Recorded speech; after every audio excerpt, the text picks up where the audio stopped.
So thank you all for coming here. I mean, my topic is Normans in Anatolia, so an analysis of the Principality of Roussel de Bailleul. Now, I think when you first think of Normans, you're initially thinking to, learning history back in primary school, secondary school, William the Conqueror, Hastings, 1066. For those at Warwick, those who are doing the Crusades modules, you might be aware of the Norman Beaumont of Taranto, who sets up the Principality of Antioch during the First Crusade. As well, you have the Norman Kingdom of Sicily, which is very sort of prominent in the 11th century and 12th century. However, I'm sort of talking about someone who is more lesser known to history, a Norman who sort of sets up his own kingdom in Anatolia, modern-day Turkey, and it lasts for about 3 years, so not as, lasting as, the Norman dynasty in England or in Sicily, but I would say quite important for sort of the politics and the context of the time. So before we sort of discuss the Principality itself, it's best to look at the main protagonist of this story, of this analysis, which being Roussel de Bailleul. So initially we have not much sources on him. There's scant sources. A lot of them are Byzantine sources, which kind of have a very sort of mixed view. So the famous Byzantine chronicler Anatolia refers to Roussel de Bailleul as a formidable tyrant, whereas John Skylites sort of refers to him as a courageous and warlike man. So there's contrasting opinions between Byzantine historians, about Byzantine chroniclers, about who this man was and what purpose did he sort of serve. So initially, we don't have much sort of idea on his origins here. So if you notice up there, that's sort of his personal seal, which was used to obviously identify him. So Roussel de Bailleul was born somewhere in southern Normandy, around the town of Bailleul, so hence the reason for his name, Roussel de Bailleul, or Roussel of Bailleul, for the English sort of audience. Obviously of French or of Norman origin in the early 11th century. Now, most likely he was a second son or a sort of lowly knight, because during the 1050s to 1060s, he sort of makes the journey, which a lot of Normans do, to southern Italy, to fight alongside Robert Guiscard and Roger de Hauteville in sort of the Norman conquest of Sicily. And it's important why we know this is because in the Battle of Cerami in Sicily in 1063 is the first sort of mention we have of Roussel. It's quoted by Geoffrey of Maltera, who describes Roussel threatening Count Roger to make sure he pursues the fleeing Arabic army after they've defeated them, and which Roger agrees to do. So it suggests that Roussel had quite a lot of influence whilst in Sicily at this time. He was notably had risen through the ranks of the Norman army and had become a very sort of key figure in this early sort of state-building process within southern Italy and Sicily, which we see sort of prevalent when he later sort of comes to power in Anatolia. So in 1069, he sort of does a route which is kind of very favourable amongst Sicilian Normans, which is to cross the Adriatic over to Greece and to sort of come into the courts of the Byzantine emperor to serve as mercenaries. It's a very sort of lucrative opportunity, a way you can win prestige and wealth. And whilst he is there, he sort of spends time fighting in the Balkans prior to 1071. He's fighting against the Turkish Pechenegs, who are making sort of raids across the Danube into the region. And I think this is where he starts to gather understanding how to fight against Turkish sort of warriors who tend to favour more hit-and-run style of warfare. He also gathered at this time to hopefully sort of grasp the linguistics of both the Turks and Byzantines whilst fighting in the Balkans. He is part of the Byzantine army at Manzikert, which is a fate which I will get onto a bit later. He is not present at the battle itself, but he does go on a sort of foraging run with his contingent of Norman cavalry, and he manages to avoid capture after the defeat at Manzikert. So in 1073, this is when his stories start to kick off massively, and where he sort of enters the Byzantine histories, is when he sort of revolts against the Byzantine army. He's part of a detachment of Byzantine soldiers who was led into Anatolia to try and deal with the Seljuk Turks, and he sort of rebels against his sort of overlord. Some argue it was because there was already disgruntlement within the Norman ranks. Others say he didn't agree with their leader. So he basically gathers some of his men and marches towards the theme of Armeniacon, which is in northeastern Anatolia. So if you look here on the map, it's that blue region up there. So once he sort of arrives there, he sets up his own sort of mini principality, which he sort of runs. During this time, he's sort of faced by the threats of the Byzantines and Seljuks. He wins several key battles against either side, including the Battle of the Zonpas Bridge in 1074, I mean. Also, he's captured for the first time. It's kind of a common theme when dealing with Roussel. He tends to get captured a lot. So he is captured initially, and then is ransomed back to the Normans. He then continues to sort of cause a havoc in Anatolia before he is eventually dealt by a young Alexius Komnenos, who will later, in 1081, become the emperor of the Byzantine Empire. And he's captured and imprisoned by the Byzantines in 1076, and his principality sort of falls apart. Now, we're discussing how this analysis will work. So, as you're already aware of, there are scant sources to sort of tell us about how this principality works. But this results in a lot of inference work to try to come across some interesting suggestions you can find from this work. I'm also going to be sort of using a Norman model. So, during this period of time, there are two prevalent contemporary Norman states in the Mediterranean. The earlier one being the sort of fledgling kingdom of Sicily, which at this point is going through a sort of state-building process. And then later on in the 1090s, you have the Principality of Antioch, formed by Sicilian Normans. So they sort of follow a common model, which is kind of similar to the Principality of Roussel de Bailleul. One, that there is a Catholic Norman minority ruling over a mostly Greek or Muslim majority in a region which is very sort of tumultuous, similar to, say, Sicily and Antioch. And from that, it will be sort of placed within the context, the wider context of the Anatolian region. So what is also going on at this time? Because for this model to work, we can't be just placing Roussel's principality in its own sort of vacuum. There needs to be a context. You need to know what forces are impacting his principality, exterior or interior. Yeah. So let's sort of discuss Anatolia at this region, at this point. So if you look at the map here, a topographical map of Anatolia, you'll notice it's quite mountainous. So the dark red sort of shows like elevation-wise, and you'll notice the coastal regions are very flat, so it allows for easier travel and stuff like that. So when going through Anatolia centrally across the rivers and the mountains and the hills, it involves sort of going across key sort of travel routes, which can be easily controlled. So with Roussel de Bailleul's sort of principality, it's around sort of Ankara region, northeastern Turkey at this point of time. Demographic. So during the 1070, the demographic is mostly Greek Orthodox. So they're living mostly scattered around Anatolia. There are some Armenian communities that have lived here for hundreds of years. Some down in the south in Sicilia, others up closer to their Armenian homeland. And also at this point, important to mention, which is also contributing to sort of the instability of the region, is a massive migration of Turks from the east. Now in 1071, as I've already mentioned, there is a great battle at Manzikert in which the Byzantines lose, their emperor is captured, which sort of opens the floodgates for the Turks into Anatolia. So you're starting to see this gradual sort of settlement of nomadic Turks in these regions, living alongside these Greeks.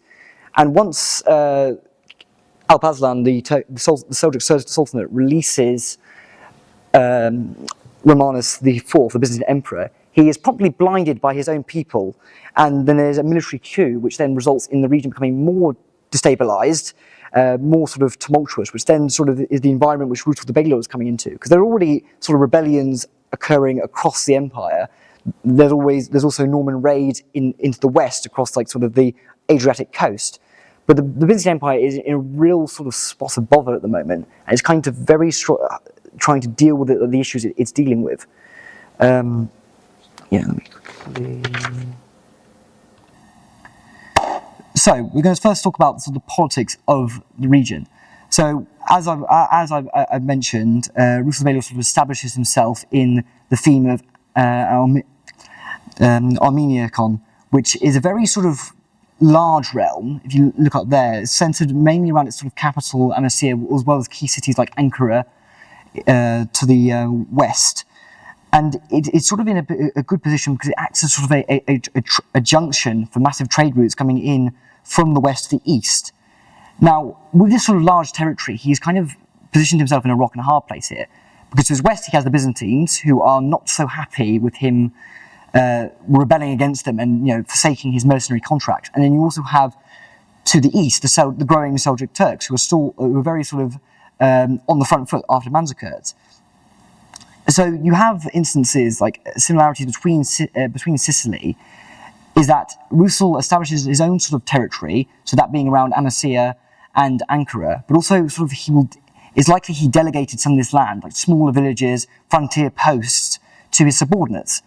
Either they be mercenary subordinates, or in an interesting case, through one of the texts, I think it's Michael Atialtes, he sort of hires in this Byzantine official called Basil Meleus as a sort of trusted advisor, and in quote, he, Roussel, placed him amongst his advisors, or rather was the first among them, and relied on him in political matters as if he was his own voice and own hands.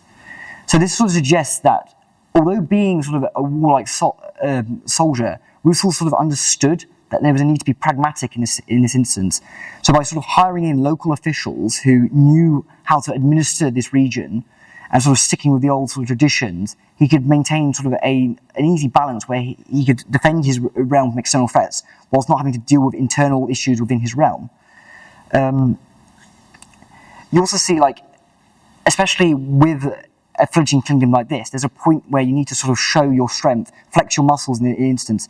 So Roussel wins some key victories, especially at the Zompers Bridge, in which he captures two leading members of the Ducas family, John and Andronicus, who, funny enough, he makes John proclaims him emperor of the Byzantine Empire, despite there already being an emperor, Michael VII, as a way of sort of undermining Byzantine authority and maybe potentially giving himself legitimacy within the region. Now, by sort of backing this usurper, Roussel puts himself in a really good position where he can effectively undermine the Byzantine sort of authority within Anatolia, which sort of takes the heat off him at the moment, so he can sort of consolidate his own region. Unfortunately, this is unsuccessful, where both him and John Ducas are captured by the Seljuks, who have been paid by the Byzantines to sort of defeat them. And he is, fortunately enough, ransomed back to his own side by his wife, which I'll get onto in a bit. There's also a key sort of aspect with this tenuous position where the use of diplomacy is very, very fitting. So I've already mentioned how he is very sort of close linked with the Byzantines, especially with backing John Ducas as a sort of usurper. But he also releases Andronicus, John's son, back to Constantinople as a sort of gesture of goodwill, potentially, as a way of sort of maybe currying favour with the Byzantines. But also, this also goes with the Seljuks as well. So in the sources, it talks about how there's some lengthy negotiations between Roussel and the Seljuks, to a point where he's so sort of used to these negotiations that he will come to the camp without his own guards, which in 1076 backfires when the Seljuks end up capturing him whilst he goes to the Seljuk camp, and then ransoming him over to the Byzantines, where he's then promptly arrested and placed in jail. But it shows that there's a willingness by Roussel to sort of court the key geopolitical powers of the region here. But also maybe suggesting that with these two powers coming together and to try and stop this threat, presents Roussel as sort of a challenge to the status quo at this point. You have the two main regional hegemons of the Seljuk Turks and the Byzantine Empire, whereas this third player is very sort of is a wild card. The Byzantines and the Seljuks can't really trust this man because he's only motivated by his own sort of self-interest in trying to establish his own policy. Now, going back to sort of the role of women in power.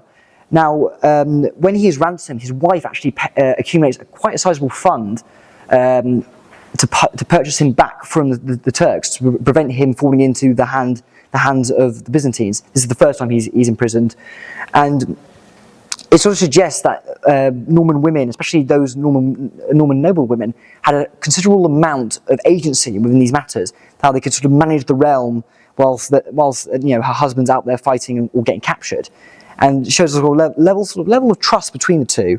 How, and especially with the chroniclers, especially mentioning and giving sort of attention to her, because especially with medieval chroniclers, there's often women are often sidelined in favour for their male counterparts. But it's quite interesting in these Byzantine sources. You see sort of a very strong importance with the wife of Roussel de Bailleul. Now, in terms of economy, one thing that's kind of prevalent throughout the Byzantine sources is how well off Roussel is with his Normans whilst they're sort of leading this revolt. Now, I think one of the initial sources of finance which comes for the Normans is initially their mercenary contract with the Byzantine Empire. Now, the Byzantines are renowned in this stage of the 11th century for over-relying on mercenaries and paying lucrative contracts to these mercenary groups to help fight their wars, to the detriment of their own sort of economy. So at this point, when the revolt initially starts off, when Roussel does not, and his soldiers do not have a proper footing to establish their own sort of principality, they're kind of wandering around Anatolia trying to establish their own kingdom. These initial funds that they've accumulated from their mercenary contract are sort of vital in providing the funds to sort of pay for the troops, maintain the army. But as soon as they sort of become settled in Arminiacon, you sort of see this development of a system of more wealth is able to be accumulated. Now, one way this wealth is accumulated is through plunder, which we see from the Normans in Antioch and in Sicily in the 1070s and the 1090s, where bands of Norman knights will go often pillaging local regions, enemy regions, to sort of accumulate sort of fast cash. So, for instance, Roussel and his men lead a sort of a daring raid against the suburbs of Constantinople, in which they cause massive destruction. They raise sort of the suburbs and carry off a lot of plunder, as well as sort of launching raids across Anatolia. So that sort of generates them a fast sort of way of cash. I mean, at the detriment of worsening relationships with the Byzantines and the Seljuks. There's also sort of the utilization of local sources of revenue.